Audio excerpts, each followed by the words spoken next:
Our next speaker is Holly Sterling.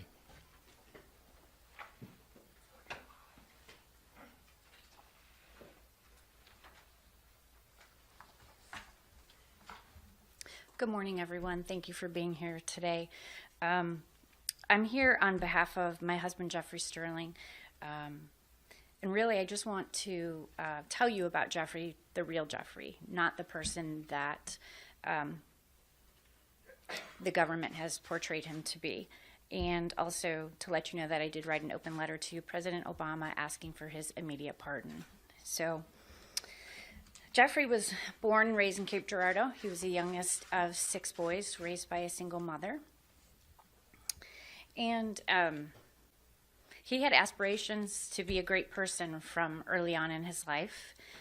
He went to high school, immediately went to college at Millikan University, had a degree in political science, and then went on to Washington University and pursued a Juris Doctorate. It was in his 3rd year of law school where he had seen a advertisement to travel the world and serve your country, which 3 of his brothers had done in the military, and he wanted to follow in their footsteps.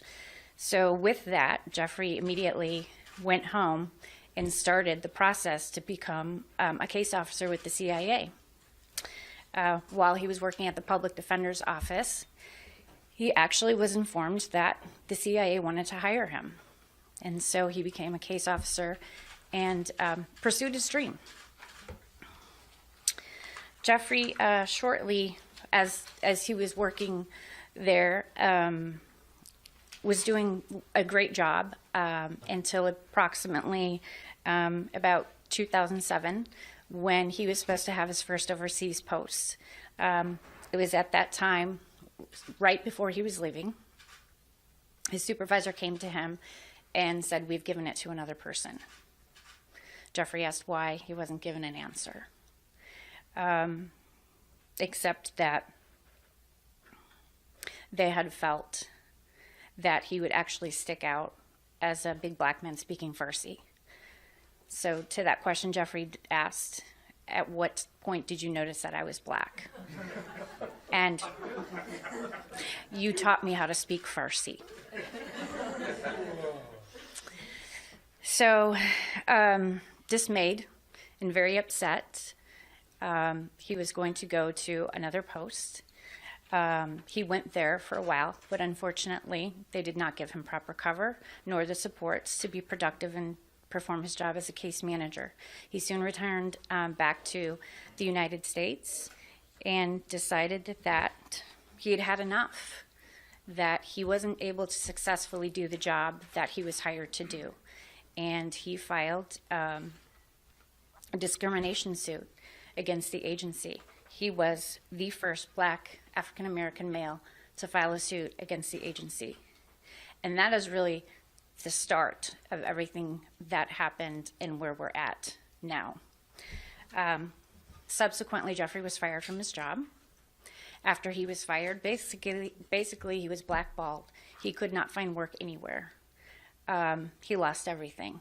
He sold his possessions. He gave his 2 cats to a neighbor to take care of, got in his car, and made his way back to St. Louis, sleeping in his vehicle.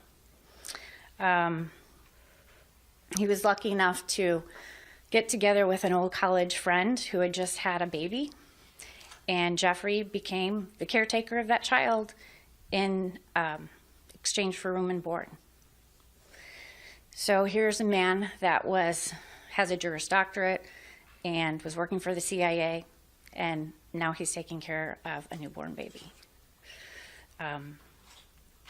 That's when I had the pleasure of meeting him, actually. It was in 2004 that he had finally secured a position as a health insurance fraud investigator. And Jeffrey and I had met. We met on Match.com, had 2 dates, and said we were going to get married on the beach barefoot. It was love at first sight. So Jeffrey excelled at his job at WellPoint as a health insurance fraud investigator. He received many accolades. He single-handedly found a Medicare fraud case in Florida that was about approximately $32 million. and went and testified and had the conviction of the 9 individuals that were responsible for that. On top of that, he was the ambassador of the United Way Giving for his company. He was in great standing. He was doing well. He was moving his way up in the company. Shortly after those events had happened, he had a knee replacement surgery, was on medical leave, and his boss had called him to ask him to come to work while still on medical leave. Jeffrey went to the office, still using a cane, and shortly after his arrival, he was arrested by the FBI. Not only did his company helped orchestrate him to come to the office so that Jeffrey could be publicly humiliated and arrested there instead of coming to our home, knowing he's on medical leave and no threat. That was on January 6, 2011. And he was then taken to Virginia, in jail for approximately a month. Judge Brinkema did not give him the choice to come home. We went to court. We have wonderful friends that we stay with here, and asked our friend to come up to the podium and basically said, "Can Jeffrey Sterling live with you?" And she said, "Well, I think he would like to go home with his wife." And she said, "I'll put it to you this way. It's either Mr. Sterling stays with you or he goes back to jail. Which one are you going to have?" Of course, she graciously said yes. Jeffrey stayed here till approximately May, and then he was allowed to come home. He was subjected to taking drug screens, even though he has no history of substance abuse. So we basically lost everything. He was not able to get a job, although that was part of his condition, that he had to get a job. That was part of his release condition. So he tried and had to report to them all of the jobs that he was applying for. It was rejection after rejection. Subsequently, so Jeffrey's never worked since his arrest date on January 6, 2011. We were originally supposed to go to trial in October of 2011. And on the eve of that trial, William Welch, for some reason, the government could not go forward with their trial. So we went back home and waited. No answers, wondering what was going on. Well, what was going on was they were trying to get Risen to testify, and that's when it did become the Risen case. We went to the oral arguments, and Mr. Ed McMahon, Jeffrey's attorney, announced that Jeffrey was there present. Prior to the announcement, the government stated that Jeffrey Sterling was one of the most dangerous men in our country. When Mr. McMahon got up, he said, Your Honors, I would like to let you know for the record that Mr. Sterling, one of the most dangerous men, is standing here right next to me. The courtroom erupted into laughter over that statement. Jeffrey, myself, nor our lawyers thought that was really funny. It was actually a tragedy. He's been made basically to be a public spectacle.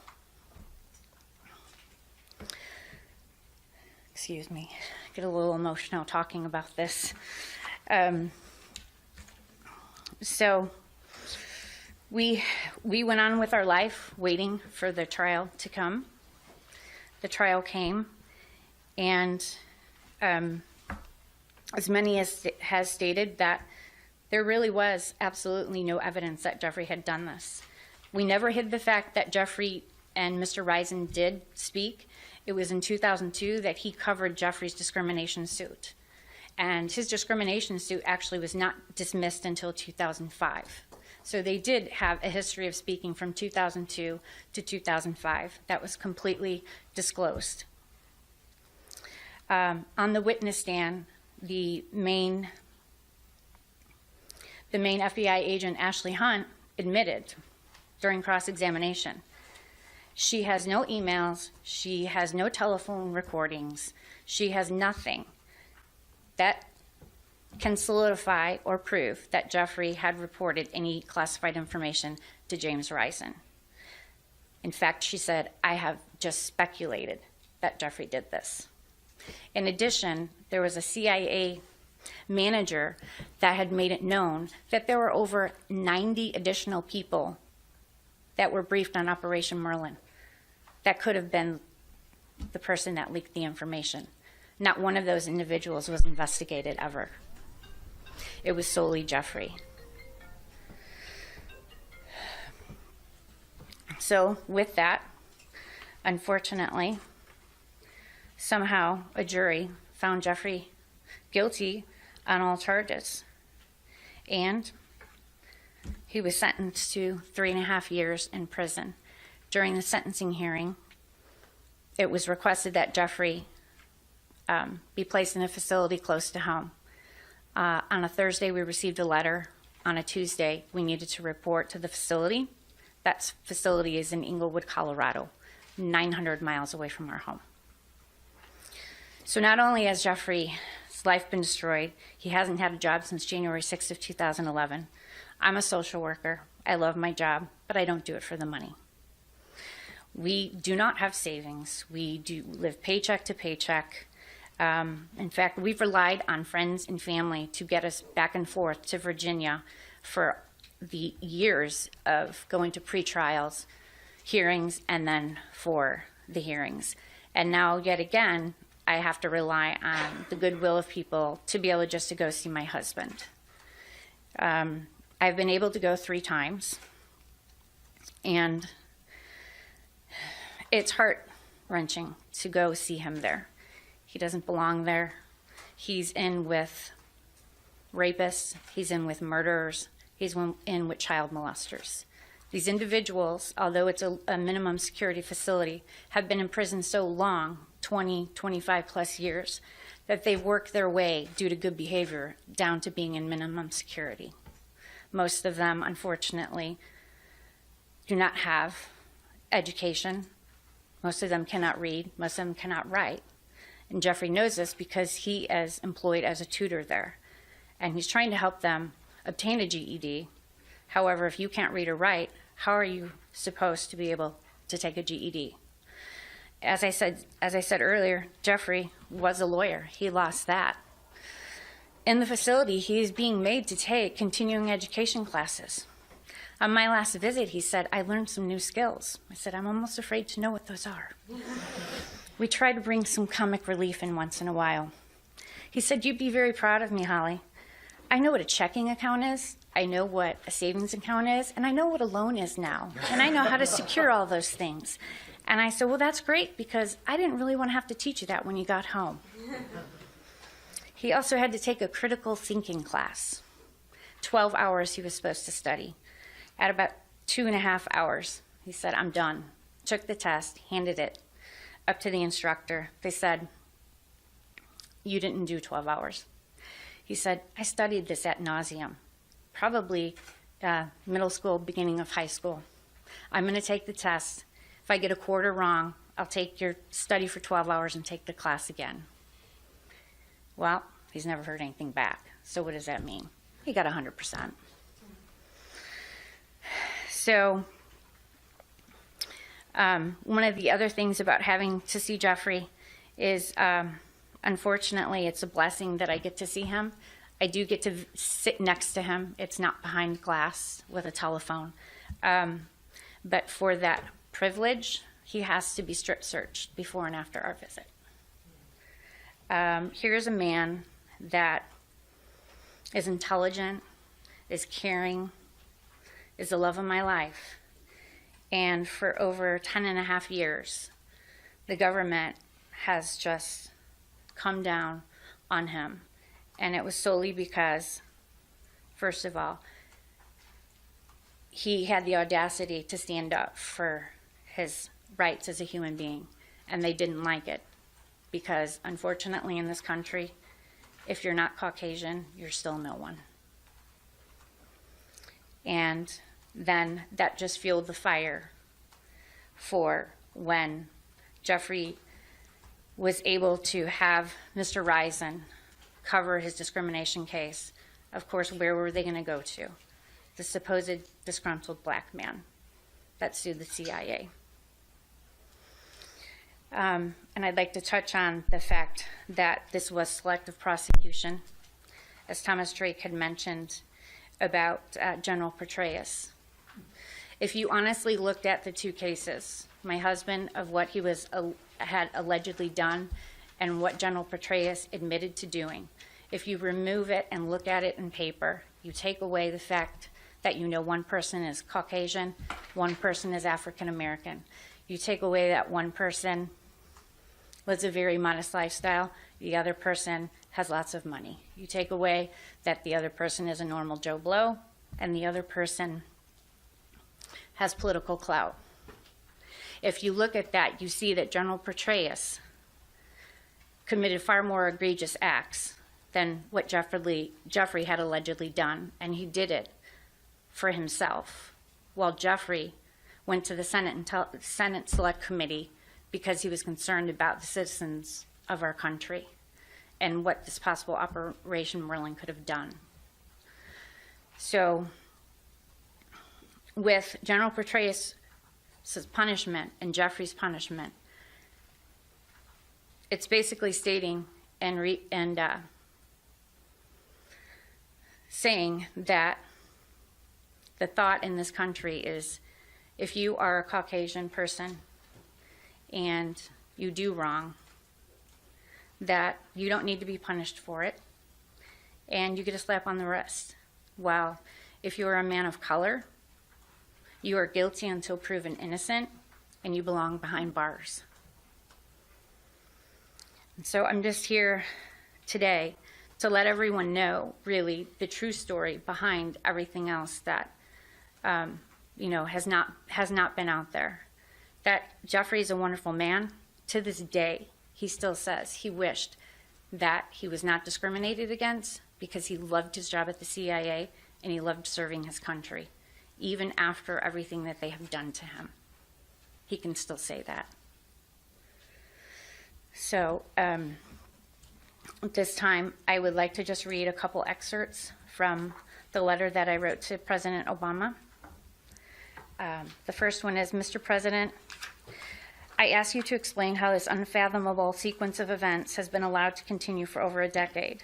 Does the government have no shame in destroying one man's life and wasting tens of millions of dollars of taxpayers' money to punish a man who had the audacity to do two things: stand up for his constitutional rights and utilize proper channels provided to him to express concern for the citizens of our country? I am deeply saddened by our lives' events that Jeffrey and I have suffered and endured. You publicly committed to a transparent government led by your administration, yet it has been shrouded in mistruth and secrecy. Since you have started your push this summer to commute prison sentences for nonviolent offenders, will you not extend the same courtesy to an innocent man in prison? The second one is, how do you explain the obvious disparate treatment of General Petraeus? The Nobel Peace Prize laureate Archbishop Desmond Tutu wrote a letter to Judge Leona Brinkema this spring, stating equality under the law as a cornerstone of justice is significantly at stake in the sentencing of Mr. Sterling. While I realize that no two cases are identical, the fact remains that charges akin to those for which Mr. Sterling was convicted have in recent years resulted in extremely disparate penalties. And lastly, President Obama, this is your opportunity to show Jeffrey, our country, and the world what it means to be a true leader by acknowledging a grave injustice has been done and making amends. This can only be accomplished by granting Jeffrey Alexander Sterling an immediate pardon. Thank you for listening.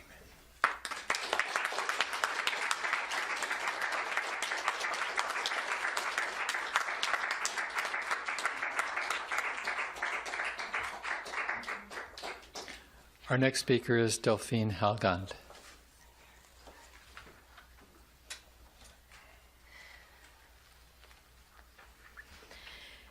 Thank you, Oli, for being here with us and for sharing the true story, your true story of Jeffrey, and for being here to fight for him today.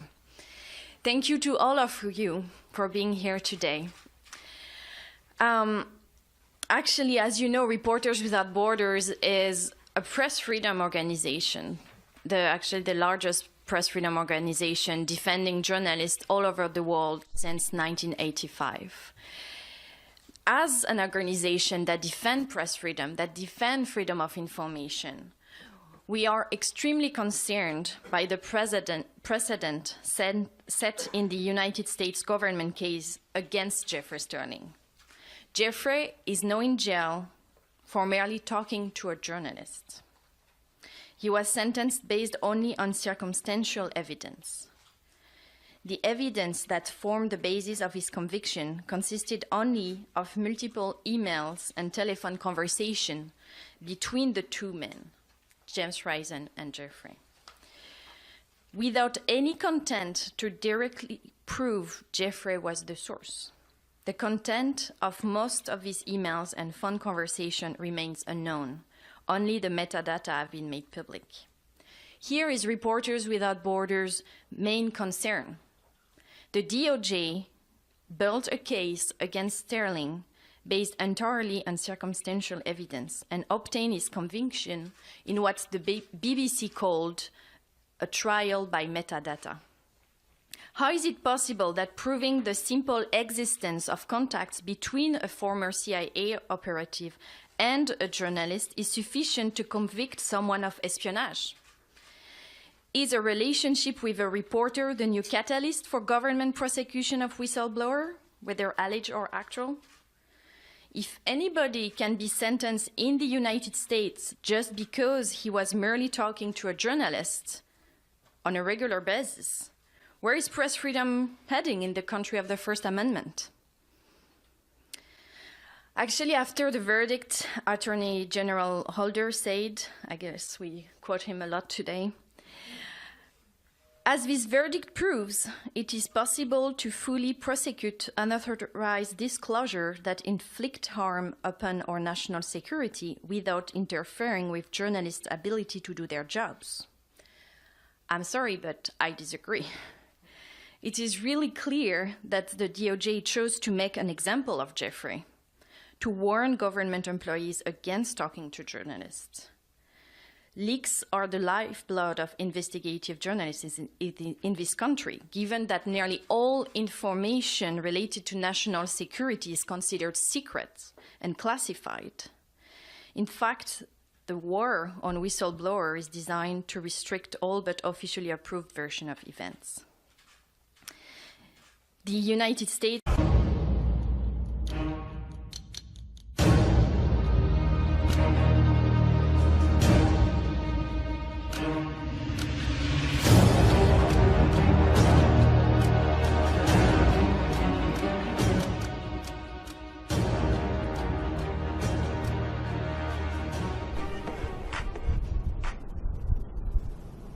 back in the 1950s, most people aren't aware of it, but there was a scientific storm in America all through the late 50s about this thing out there in space because the astronomers were all watching it, and that was back when they weren't afraid to talk about it. It was in the science magazines. I mean, I had a subscription to, like, Popular Science, and hell, it was on the front cover of the magazine one day in, like, 1961.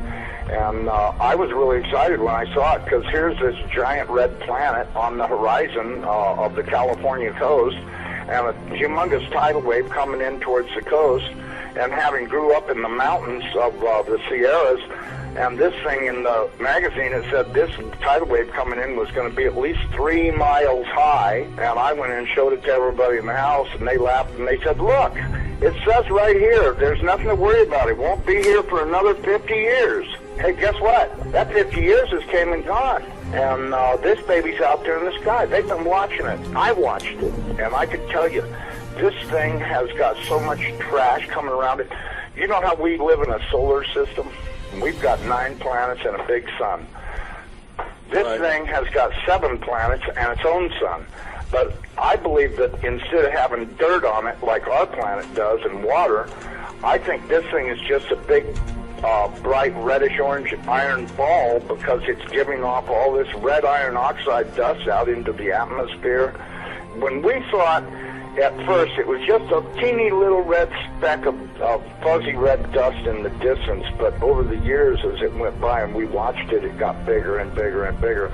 And then finally, about '08, we could see this thing like it was across the street. And we could see that it was a blazing hot ball of fire giving out sparkles of red iron oxide dust for thousands of miles in every direction. And you could see the planet circulating it. Now, I'll tell you one thing that I really am nervous about. I think this thing's got a planet like ours circling it. This is its own solar system. We're about to have a solar system come through the middle of our solar system. This can't be good. But unfortunately, it looks as though that's what's going to happen. Hopefully nothing in this mess will hit us, even though it does say it will in the Bible, at least as it does in my Bible. It says we can expect all kinds of problems. We were looking at asteroids right close to this thing. There's asteroids that are floating around right near that are orbiting the main sun itself. These things appear to be about 500 miles across. And as you go back into the tail, you get into meteorites that go back for millions of miles in the tail. This thing looks like a giant red teardrop-shaped dust cloud. And you can see, if you're able to see it up close like we did, you can see every speck out there. I guarantee you there's trillions of meteorites following this thing.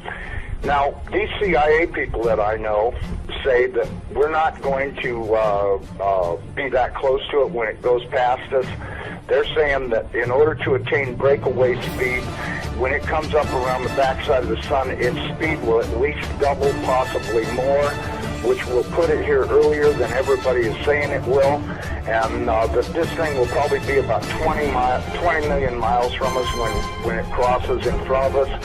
And then as soon as it flips us upside down, we're going to go into its debris field tail and be pelted with meteorites. And of course in the Bible it says they will talon 70 pounds. So if you've got 70-pound meteorites falling like hail, and I can guarantee you they will be falling like hail because there are that many in the tail of this thing has got a tail loaded with trash. I mean, it's incredible the amount of stuff that's in this thing's tail. And we're going to go right through that tail, and if it doesn't beat everything on the surface of the ground into a flat putty, I don't know what it'll take. I tell everybody, you better be at least 20, 30, 40, 50 feet on the ground and have either concrete or stone above you, because it'll break through the roof or whatever you've got if you don't. These CIA guys told me that this pole shift will probably happen from start to finish in around 28 minutes. That doesn't give you a lot of warning. When you see that thing out there in the sky, you're going to have to run as fast as you can to your underground facility, because this is going to happen so fast. Now, see, here's another thing nobody's talking about. You've got this giant iron planet that they say is 47,000 miles across, getting ready to come up past us. And when it starts to approach us, it's going to start and have real serious effects. So is it a planet or a failed star? It's not a failed star. You know, I saw this thing up close. It did not look like a failed star. It looked just like our sun. Right. Okay? Would you call our sun a failed star? No. Okay, well, you had said planet. I wasn't sure if it was like a failed star, brown dwarf, or a full sun. So it's a full sun? It looks to me like a miniature sun, just like the one we have. The only difference is our sun is giving off flames and stuff, and this one's doing the same thing as it, but it's giving off this red iron oxide cloud of dust around it, and until it got close, we couldn't even tell what was in there. We could see it was hot, and it looked like it was just a dull red when we were first able to discern it through the red cloud. But as it approached, it started to become more apparent that this thing is just orange hot. I mean, to tell how hot it is, I was told that they estimated between 5 and 10 million degrees, but, you know, I don't really know, if that's right or not. I mean, it's got to be pretty hot because it's sending all of this red iron oxide dust out into space around it. Right. And it's got this enormous, and I mean enormous, at least 50 or 100,000 miles on each side of it, this red dust cloud that goes all the way around it. I know when we were watching it, as it started to make the upward swing to approach behind our sun, it was amazing. The red dust cloud settled down. Instead of being round, it started to settle down into a V, like wings, upside down wings. Right. And I thought, boy, I wonder if that's where the ancient Sumerians got the idea this thing had wings, because you know, centrifugal force is a funny thing. When it comes back up around the planet, when we see it in the sky, my guess is it's going to look like it's got wings because centrifugal force is going to be pulling the red iron oxide dust and particles out to one side. And then as it starts to climb out and go away from us, listen, I was told that this thing's magnetic field is going to be so strong, anybody that does not have a padded lead helmet to wear will have their brain gutted for everything they ever knew, and they'll be a complete raving moron after this thing passes. They'll lose they won't know, they'll pee in their pants. They won't have a clue what's going on, because this thing will gut their brain. And you know, I was reading a deal in my Bible. It says that after this happens, that nobody will care because they won't be able to remember it. Well, of course, I was told by somebody the reason that is because the electromagnetic field from this thing will be so strong. Because, see, as it comes up underneath of us, it's going to start and pull us toward it. And then, just like a pair of big magnets, all of a sudden it's going to lock onto us. And when it does, it's going to be like the Jolly Green Giant hit the earth in the ass. It's going to send a jolt 500 to 1,000 foot high. This is what I'm told. 500 to 1,000 foot high shock waves all the way around planet Earth. They'll be so bad that in a lot of areas that don't have good solid soil, it'll fluff it so badly that you'll practically be like you're standing in quicksand.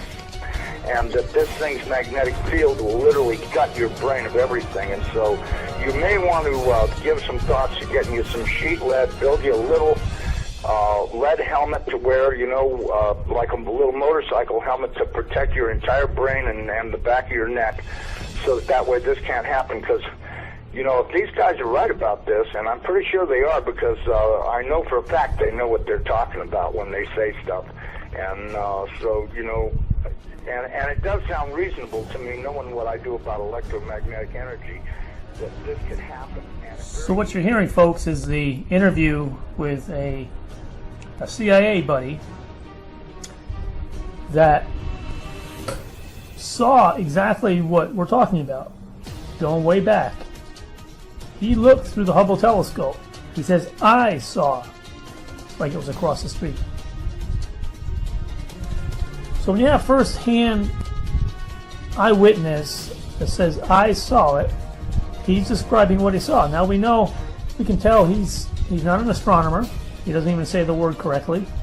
He's probably not that educated in any of the field of science when it comes to this. But he was lucky enough to have a buddy that was there. He could take a glance into the Hubble telescope and see something that probably scared the bedoodles out of him. And they were looking at this thing back in the day when it wasn't being covered up, because they felt there was enough time.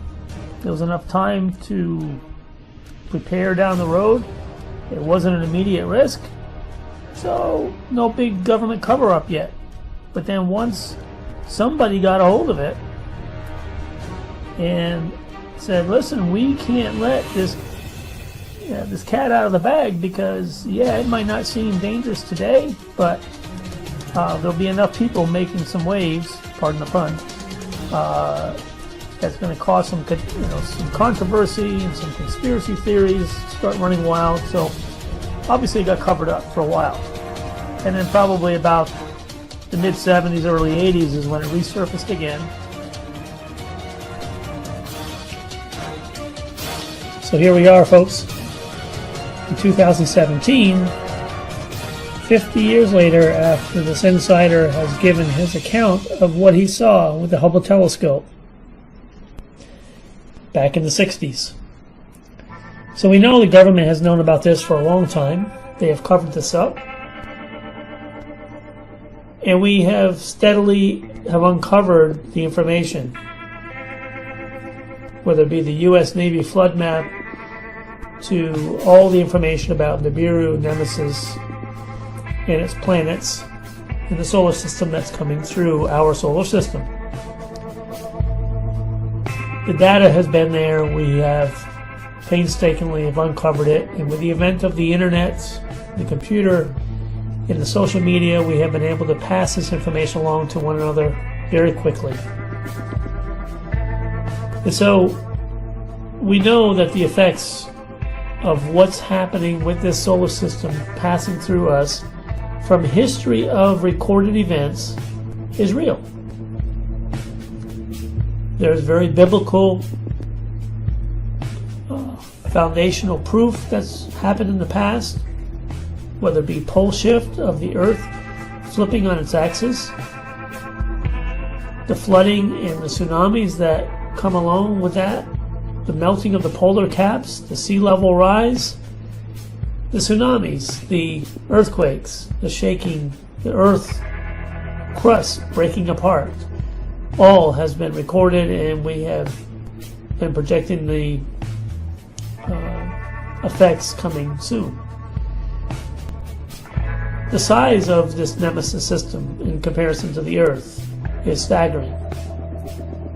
Thus why the government has covered this up for all these years. Executive orders written to protect the American people from the truth.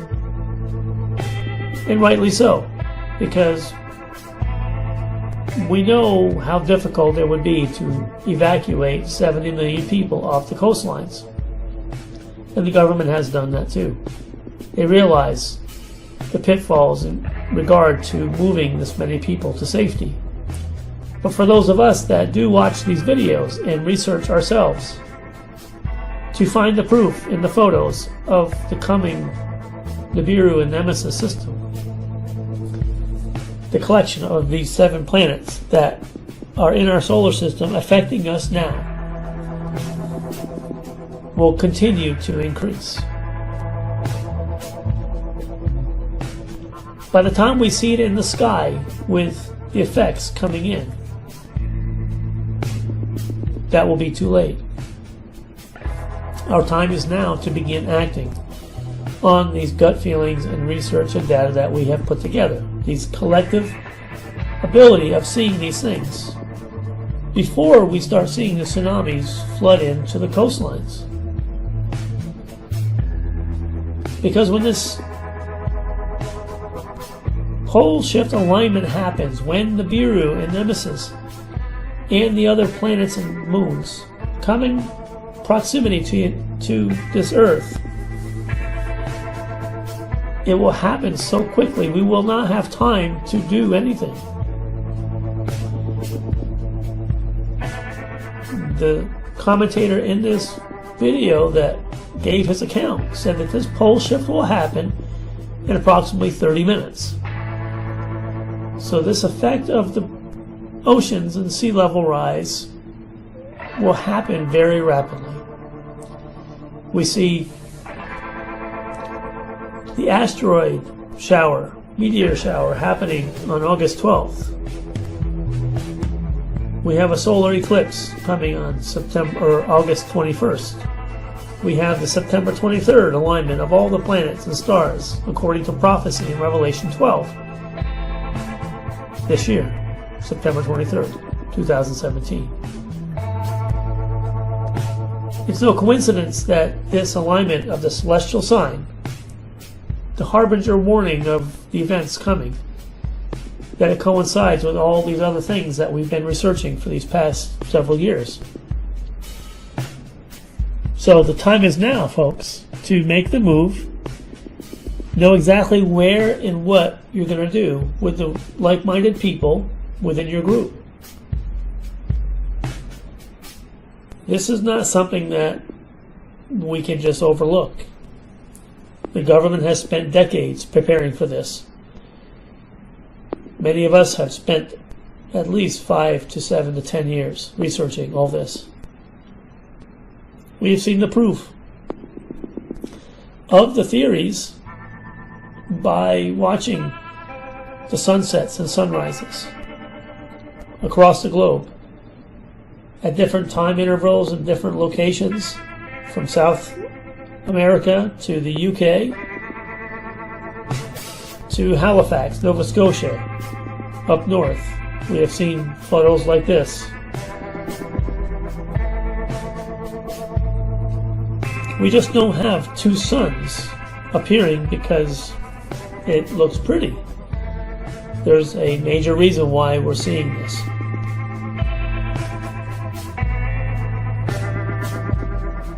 So for those who have done the research and have the gut and instinctive feeling inside to say it's time,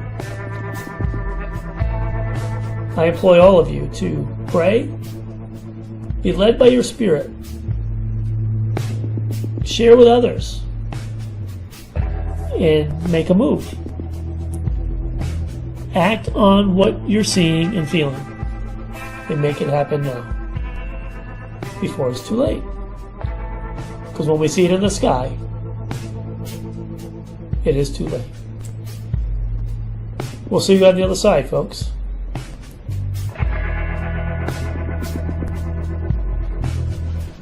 Have a great night.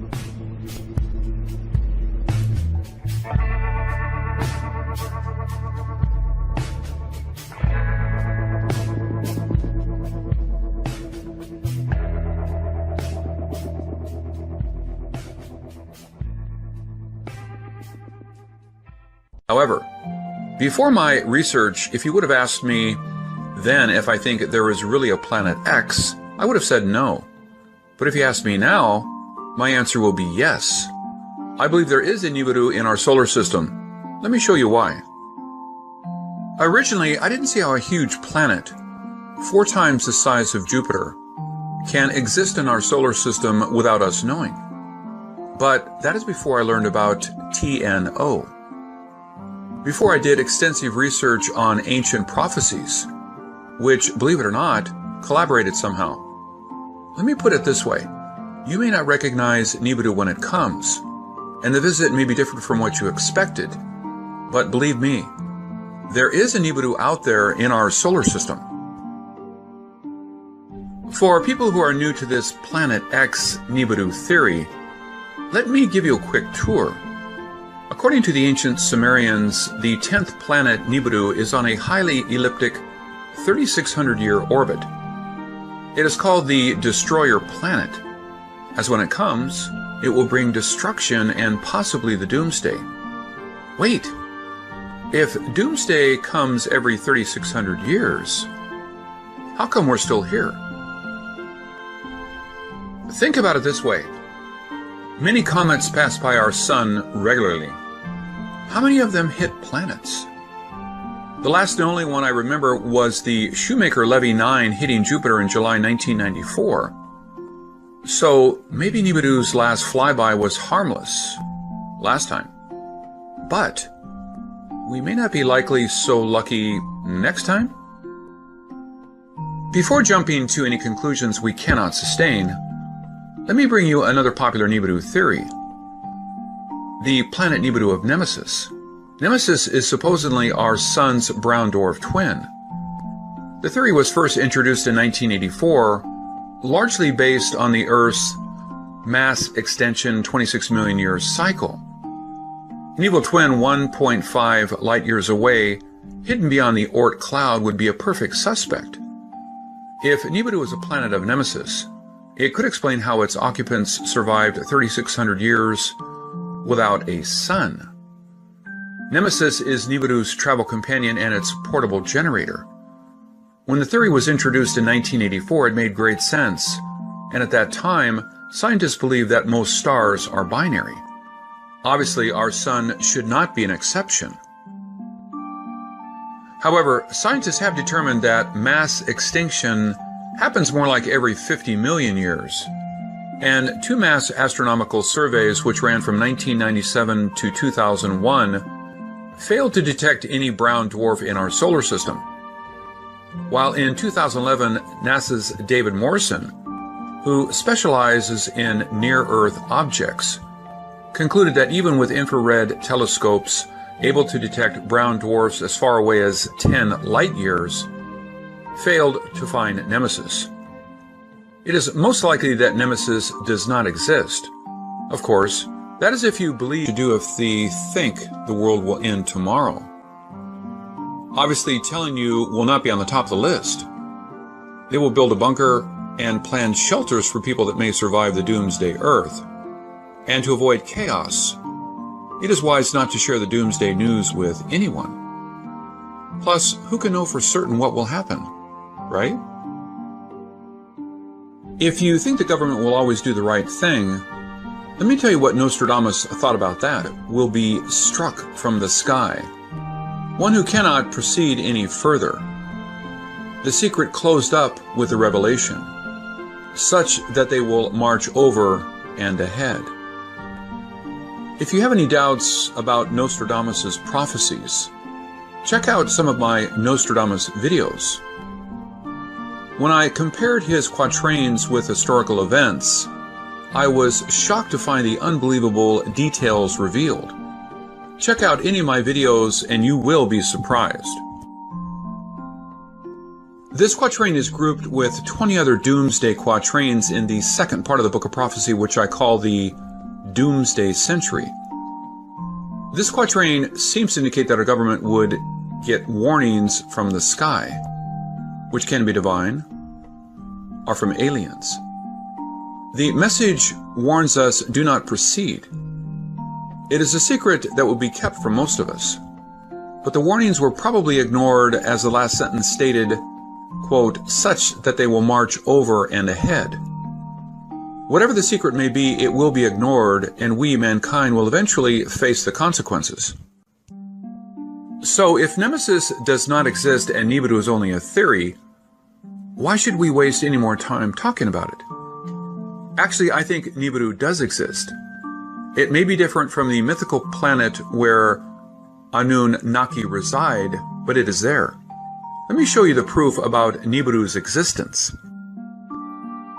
Consider this. If you think the theory about NIBIRU's 3,600-year orbit around the Sun is crazy, did you know Mars orbits the Sun every 687 days, but is already considered outside the Goldilocks zone that could harbor lives?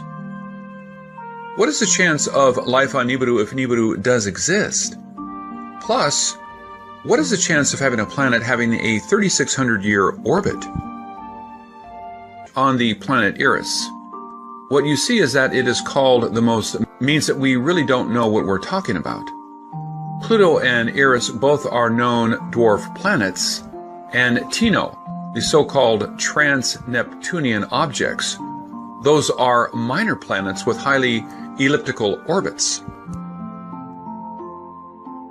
And if you search Wikipedia for trans-Neptunian object, a section called Putative Trans-Neptunian Objects of Planetary Size will jump out at you. It states, the existence of trans-Neptunian rock ice bodies of planetary size, ranging from less than Earth mass up to a brown dwarf, has been often postulated. For different theoretical reasons to explain several observed or speculated features of the Kuiper Belt or the Oort cloud. It was recently proposed to use ranging data from the New Horizons spacecraft to constrain the position of such a hypothesized body. Putative means generally considered or reputed to be. Doesn't this sound like an endorsement from Wikipedia? I guess NIBIRU is not all BS after all. Another reason I believe planet NIBIRU is real is based on what scientists found in 2003. Sedna is a red dwarf planet 86 astronomical units away from the Sun, which is about 3 times as far as Neptune.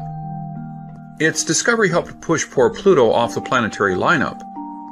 But what is important to know is its crazy orbit.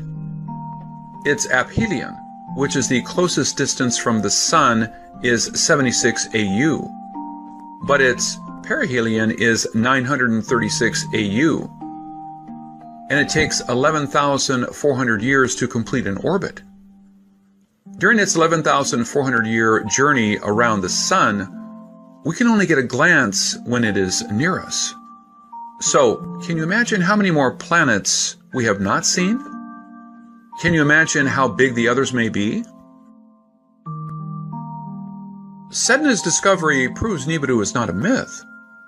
And then we found in 2014 FE72. It is another trans-Neptunian object, but this one has an orbit period of 90,000 years, with a perihelion of 36.3 AU and an aphelion of 4,000 AU. This really pushes our solar system. Why would life choose to grow on a planet so far away from the Sun? Well, I guess we don't get to pick our birthplace, right? We have to adapt to our environment, correct?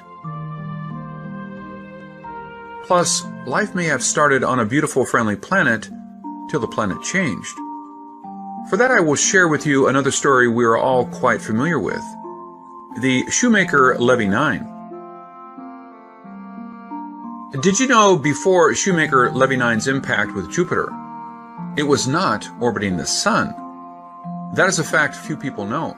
Time changed the comet's path and destiny. So, an advanced civilization may have been flourishing on Nibiru before the planet changed its course. Or maybe Nibiru was pulled away by another star. Maybe it is our Sun's binary twin. Its advanced technology made it possible to cope with whatever harsh environment, and its residents refused to leave home. Scientists feel the chance of our Sun having a twin star is slim. But what gravity forces keep these minor planets circling our Sun and something else on these elliptical orbits? There must be another massive body on the other end. Remember, we can only see them when they are close to us.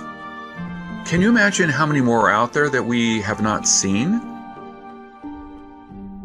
If the Earth has survived till today, why should we worry? Even if there are 1 million Nibirus out there, they probably won't come closer than Pluto, right? That may be right, but since we know so little, we have to rely on people who know more, and that is the problem. We have found so many new planets and new stars. Who will know what the next...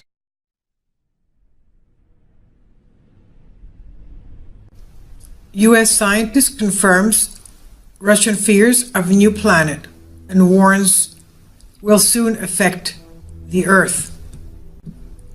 A new appendix added earlier today to the massive Aerospace Defense Forces report relating to the mysterious new planet confirmed to be the outer reaches of our solar system says that an American scientist has confirmed many of its findings and further states that our Earth is now under direct threat as this celestial body could begin to harm our Earth this month. As previously reported, mysterious planet ejected from black hole at center of galaxy warned could soon impact Earth.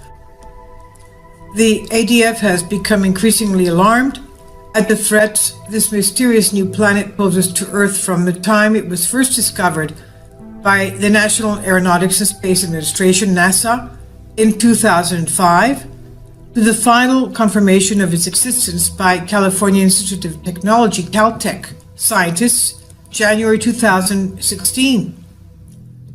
Adding to Russia's fears about this mysterious planet was the secret NASA information about it supplied by Federation authorities by NASA computer expert Lloyd Albright in 1999 and U.S. astronaut and Navy Captain Lisa Nowak in 2007.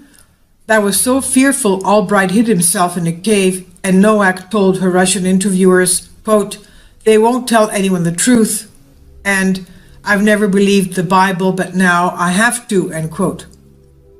The new appendix added today, the report says, comes from Daniel Whitmire, PhD, retired professor of physics from the University of Louisiana, who in a scientific paper written for Oxford University's monthly notices of the Royal Astronautics Society, claims that this mysterious planet he calls by the ancient Sumerian name of Nibiru has all but arrived at our neck of the woods, and that the destruction brought about by its gravitational trickery will take place this month, as it's done numerous times before every time it passes by.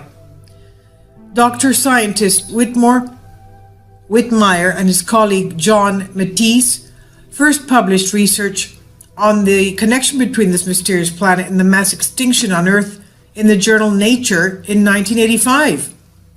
So this report continues, and which this past January Caltech researchers estimated its size as being a tremendous, huge, 10 times the mass of the Earth. However, both Dr. Scientist Whitmire and Caltech researchers agree that this mysterious new planet now exists in our solar system, they disagree on its present orbit. ADF scientists, in their report, note that the orbital mechanics of this mysterious planet are less to be considered than the electromagnetically caused chaos it will represent in our solar system, which on Earth, they say, could be manifested in violent and increased earthquakes, massive volcanic explosions, and weather disasters caused by changes, that's increase and decreases of sunspots to our sun, not to mention the hundreds, if not thousands, of asteroids that could impact Earth. Important to note is that, unlike Western scientists who adhere to the non-proven gravitational theory of our universe, Russian scientists ascribe to the elliptical theory, creating, for these two bodies of experts, an incompatible gulf of knowledge that cannot ever be bridged. I'll leave a link below for you for this article, April 10th.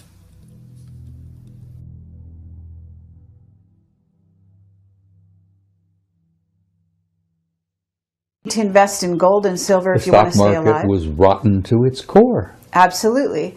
But are you telling people to leave, to go to South America? What's your advice? I'm telling people that you're in for some difficult times. And I say this in my presentations. I jokingly look at them and say, you're all doomed. There's not a one of you that's going to be around 100 years from now. You're doomed. So to hell with it. Enjoy the ride. No, I tell people who are interested in listening for whatever it is I have to say, that you're in for some difficult times. It's going to happen. There is no way to avoid it. We cannot go on as we were, because some of our systems were rotten to the core, and our banking system, the insurance programs, all of that, stock market, Wall Street, those guys were absolutely rotten. The housing industry? The housing industry. That was bound to fail. You talk about a bubble? It was bound to fail. It had to fail. Well, I'm glad it failed. Hope to hell that they learned something from it. No. Okay, but are we talking about martial law in the United States? I mean, what are we talking here? You're talking about a time when you may have martial law. It's only one step away. You know that the authority has been given to the president to declare it. Right. The Congress gave that authority to the president years ago. I've even lost track of how long it's been. But anyhow, all the president has to do, whoever he may be, and that doesn't matter much anymore either, because one nitwit is very much like the other. You have a national emergency, and it's declared. Right. Boom. Martial law. You declare a national emergency, which has not been declared yet, Right. but we're right on the edge of it, Right. and you're going to have martial law. Okay, and but you're we gonna- don't have an election, right? Well, you're thinking about an October surprise. I have no idea. I'm asking you. Well, I don't know about that. I'm not sure it'll happen in October. I suspect it may occur within the next year. But I don't know. I haven't had any dreams. My dreams have been pretty fascinating recently, but none of them have been terribly troubling. And I know this is all happening. It's going to take place. It's inevitable. It's been orchestrated. The Illuminati do exist. They are in power. They've been in power for years. They've been demonstrating that power ever since 1913, when they created this banking system? The Federal Reserve. Federal Reserve, yeah, which is a private corporation. We lost most of it in '47. I don't know whether you were aware of that, but that was a big year. National security became everything. It became the member of the triad. '47, we declared, we made the National Security Agency. We formed a pact with the Brits, the Australians, the Canadians, and New Zealanders. The UKUSA Pact, which most people don't even know exists. The UKUSA crowd, all of us, Britain, US, Canada, New Zealand, Australia, are all like this. whoever's in the White House and who's ever at Buckingham Palace, it don't matter. All right. The power behind the scenes has been running this damn thing since 1947. And Ike saw it, scared the hell out of him. He met the Anunnaki, that scared the hell out of him. So they're pulling our strings now like they always have. Okay. So what's your solution? What would you tell people? I mean, in facing the future, in trying to reinvent the future, certainly Marsha's working with people to become enlightened, to She's doing apply. a tremendous amount of work to help people make this transition. Terry, we're not just going through a transition, we're going through a transcendent transformation, literally. A transcendent transformation. We're going to come out of this thing when it's all over with, totally different species. We're not going to be the same people we were in the past. And that's good. And it's going to hurt, and it's going to be painful. And I tell people, and I've said this repeatedly, don't get too uptight about it. You've been through hell before, you're going to through a bit of it again. But once it's over, once you made that transition, we're going to have, hopefully, a new world, a new future, a new beginning. And I think that's the end of the great year that we're going through. We're going through the end of a 26,000-year cycle. And I tell you, 2012 don't matter. First of all, Christ was born 7 years before. And this is a fact. And if you don't believe me, get Sir Lawrence Gardner, who's probably one of the best historians we've got working today. Lawrence Gardner's got the facts. Jesus was born in 7 BC on the 1st of March. Now, if you want to count from his birth, like we supposedly have been doing, add 7 years to 2008. You end up with 2015. That's pretty close to what 20... so you're saying we're actually in the year 2015 now? No, we're in the year 2015 right now. Right. So Yes. that means that NIBIRU, when you say it's coming in 2020, is actually due in about 5 years. Probably. So we're looking at 2013 by our calendar. Well, no later than 2017. I'll throw 2017 out. Okay. And you can take that to the bank. 2017. Now, Okay. that'll give or take a year or two because the celestial mechanics, they haven't really worked it all out yet. We've got computers you wouldn't believe, but they're still trying to feed in some of the data. So is one of the remote viewers, you're in touch with Ingo Swann? I haven't been in touch with Ingo for some time, but Carrie, I've been doing some remote viewing. Right. I've even had a couple of out-of-body experiences. I've been doing a lot of meditating. When you step into that world, there is no time. And you can talk to anybody, everywhere, all at once. And now, that sounds silly to anyone who doesn't understand what I'm trying to say. When you step into that realm of timelessness, and you remote view, and you step out of your body, and you go into altered states, and you meditate, you're in a timeless, infinite reality that people communicate. You'd be shocked and amazed at the wealth of information that's out there just to tap into. The old ones used to talk about the Akashic record. It's real. It's real. And it isn't just about the past, because, Carrie, there is no past. Nor is there a future. There's only an eternal now. And a physicist sitting here in this room would say balderdash, because they wouldn't grasp for a minute what I'm trying to talk about. But old Ingo would. Yeah, absolutely. Well, I've been some of those places myself that you're talking about. I knew it, you see. And so I have to say you're absolutely right. And it's incredible pleasure for us to hear this from yourself. And I would like to, at this time, just open the floor and say, is there anything that we haven't covered here that you would like to talk about? And then, of course, we would also like to invite Bill to ask you some questions. We've danced around on a whole bunch of things for the last hour. I enjoy it. I enjoy chatting with you two guys. You're pleasant people. Mm-hmm. As I say, I'm an old codger, and you plug me in and turn me loose. There's no telling where I may end up.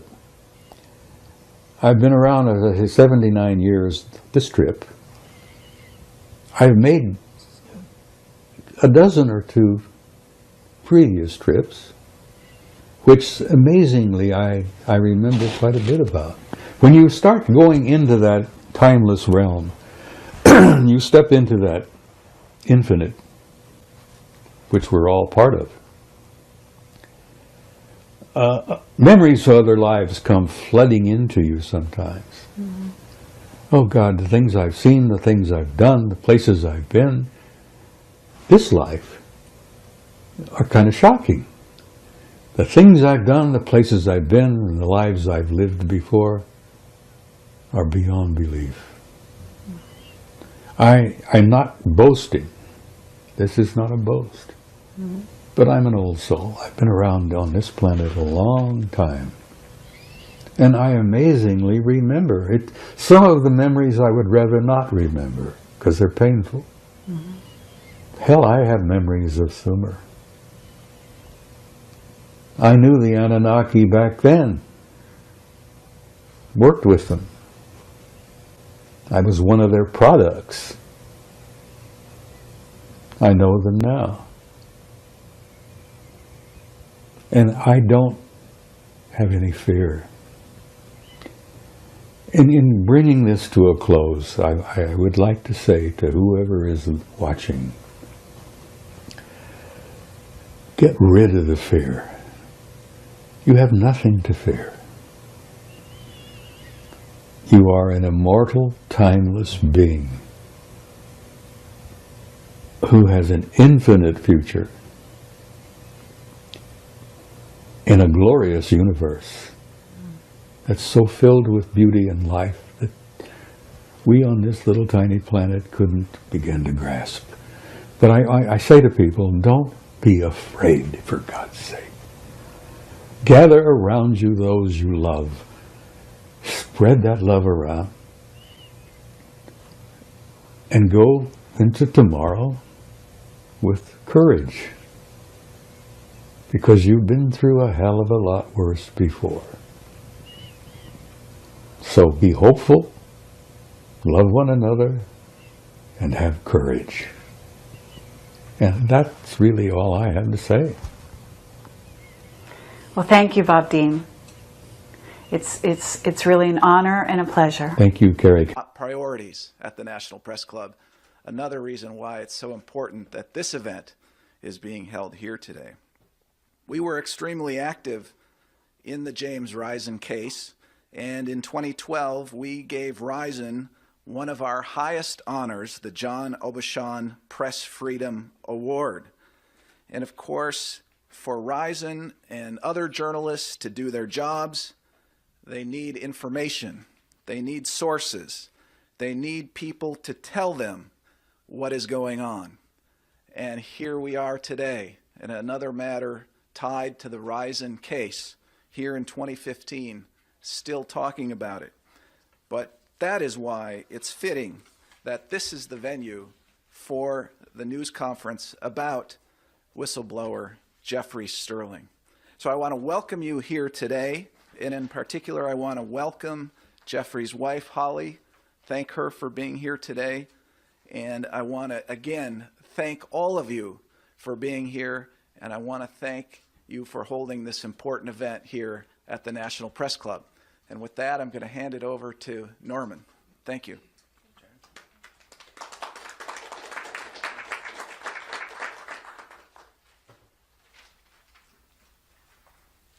Well, I'd like to welcome you to the news conference today, which is co-sponsored by Exposed Facts, a program of the Institute for Public Accuracy, also Reporters Without Borders, and also rootsaction.org.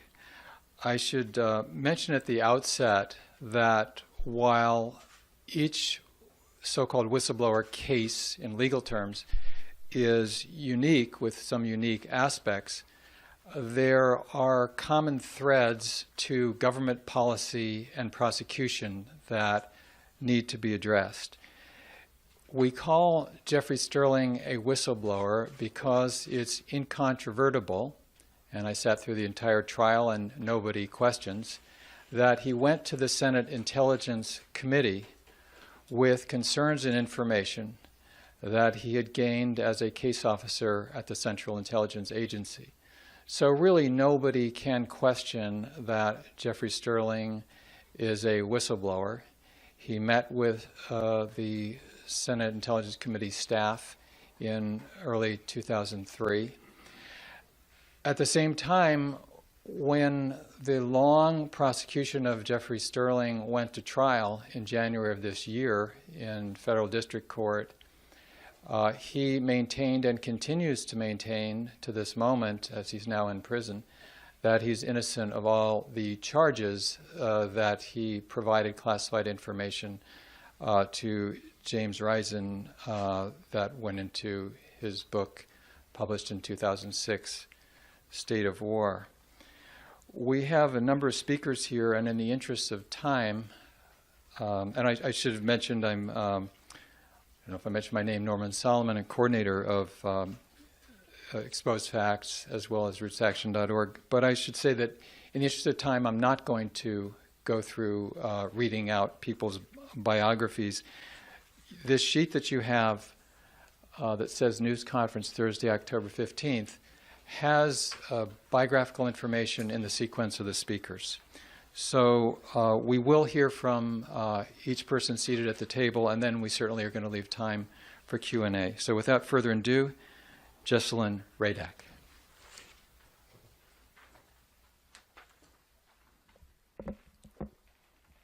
Good morning. I'm Jesselyn Radak, and I head the Whistleblower and Source Protection Program at Exposed Facts. I do not represent Jeffrey Sterling, but I do represent half a dozen other whistleblowers investigated, charged, and prosecuted under the Espionage Act. The Obama administration has presided over the most draconian crackdown on national security and intelligence whistleblowers in U.S. history. The Justice Department has used the antiquated Espionage Act as a bludgeon to threaten, coerce, silence, and imprison whistleblowers for alleged mishandling of classified information.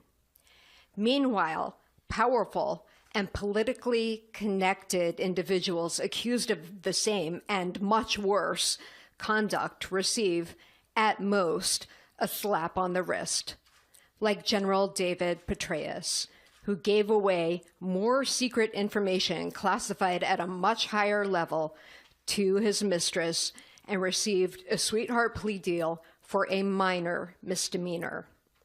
Or Hillary Clinton. She got a primetime TV apologist political spin interview from President Obama himself, and she will likely be our next president.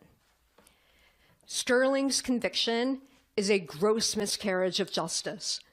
The Espionage Act has become a strict liability law, meaning that the prosecution does not have to prove that the whistleblower had any intent to harm the United States or benefit a foreign nation. Worse, Sterling's conviction is based on flimsy circumstantial evidence that almost certainly would not result in a conviction except under the very vague and overbroad Espionage Act. Taking a step back from the criminal trial that brought us here today, and putting aside Jim Risen's book and anything written there about the botched CIA program that gave rise to the Iranians' nuclear intelligence. I would like to remind everyone that Jeffrey Sterling is a whistleblower. Sterling is a whistleblower because in 2003, he met with staff from the Senate Select Committee on Intelligence, a proper internal political channel that we're always hearing people shout about. And he made reports about what he saw as a botched CIA operation. Basically, it's hard for me to talk about this because it's so difficult to see yet another person punished in this kind of way. But Sterling's case is very reminiscent for me of a lot of my NSA clients, and especially Tom Drake, who you will hear from in a few minutes. But Tom Drake, Bill Binney, Kirk Wiebe, Ed Loomis, they also used internal government channels to report misconduct. In fact, Tom Drake also reported his concerns to the Senate Intelligence Committee, the same one that Sterling went to. And they also became the targets of a federal criminal leak investigation for a news story by Jim Risen that they had nothing to do with. Making clear that punishing whistleblowers is a backdoor way of punishing journalists, the Justice Department used a subpoena 3 times on reporter Jim Risen to dangle a sword of Damocles over the heads of both Jim Risen and Jeffrey Sterling for nearly a decade, and argued vociferously against any sort of legally protected reporter source privilege. In these attacks on the press, too often the forgotten victims, unfortunately, are the whistleblowers like Sterling. I urge President Obama to grant him a pardon. Thank you.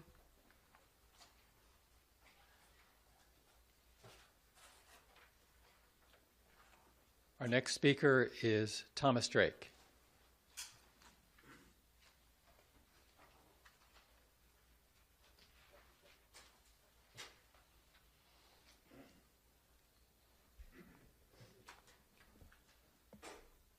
What we have in the Sterling case is an absolute travesty of justice. Apparently in this country, national security reigns supreme. It trumps everything. The primacy of national security gives the elite and those in privileged positions of power no accountability. It gives them immunity from any attempt to hold them responsible. And yet we have an administration that has no problem licensing unto itself the authorization to leak to the press on an extraordinary level. In fact, leaking highly classified sources and methods for political purposes and to present themselves in the best possible light. And yet, if you go to an intel committee, which provides oversight on the secret side of government, or if you dare go to the press or have any contact with the press at all, under any circumstances, then you'll be charged with espionage. But the last time I checked, real spies don't go to the press. Real spies go to other spies. Real spies don't make public their secrets. I think it's a really important distinction to make here. And yet this administration has continued to use the bludgeon of the Espionage Act, a World War I era statute, to go after whistleblowers and truth tellers. And not only do they go after them in the Espionage Act, it's selective, it's malicious, and it's vindictive. So the problem, and of course, if you're the government, you know this. They don't like to admit it, but they will say it when necessary. If you're charged with espionage, there's no public interest defense. If you go to the Oversight Committee and we decide you might have given something to them that we don't like that gave to them, even though they have oversight responsibilities, That's no defense either. So here you are practicing the First Amendment redress in the public interest, and you find yourself criminalized. And that's what's happened in this country.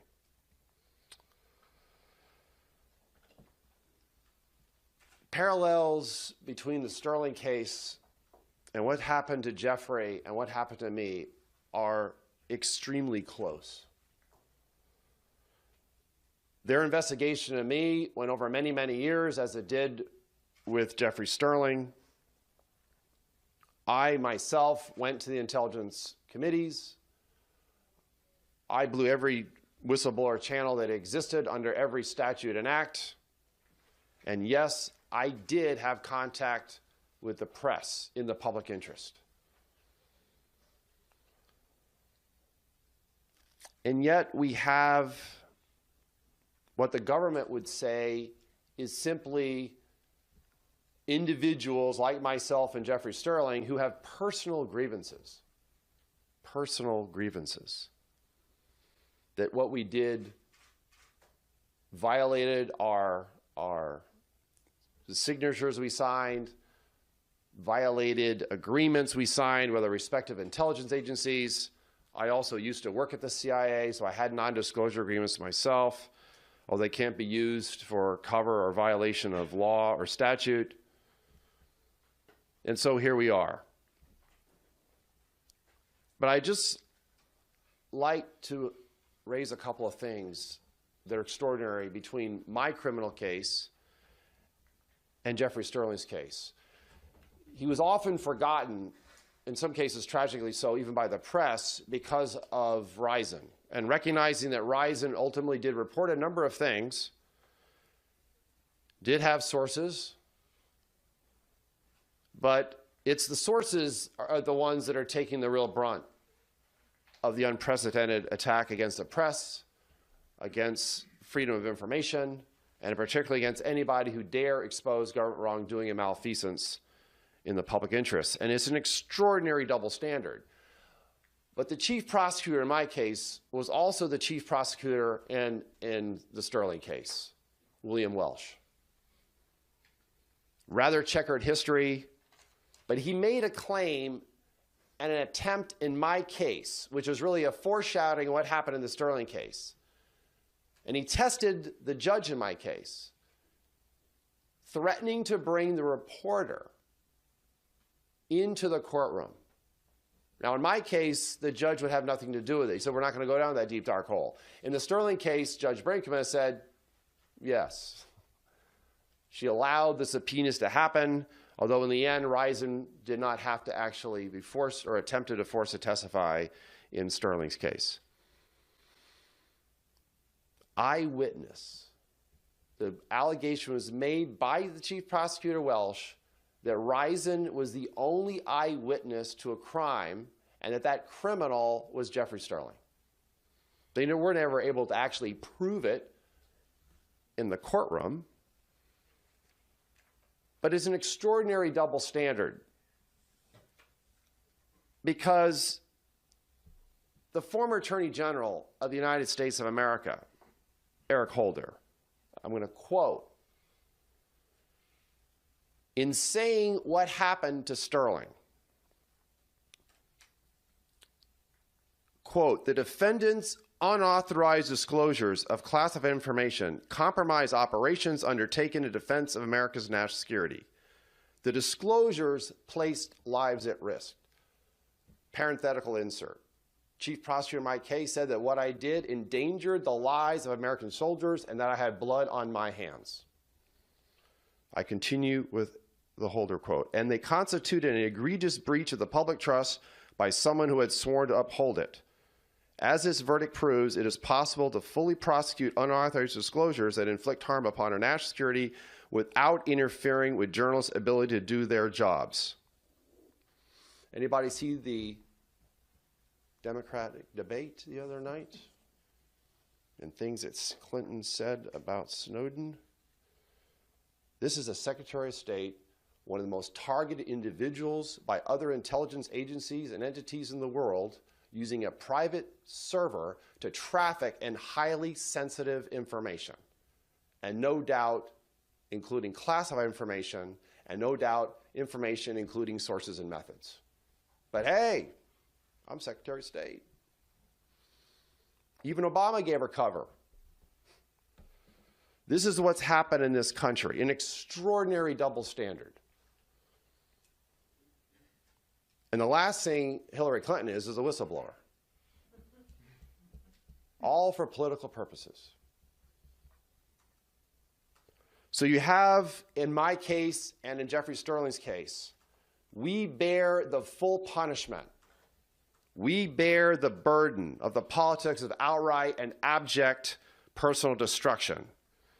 We as sources, whether to hold up a mirror to those things in government that are wrong, that violate the law, that actually are in fact endangering our national security, we're the ones that pay the high price.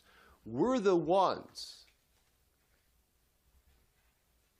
that are put up on the altar of national security as sacrifices. Thank you.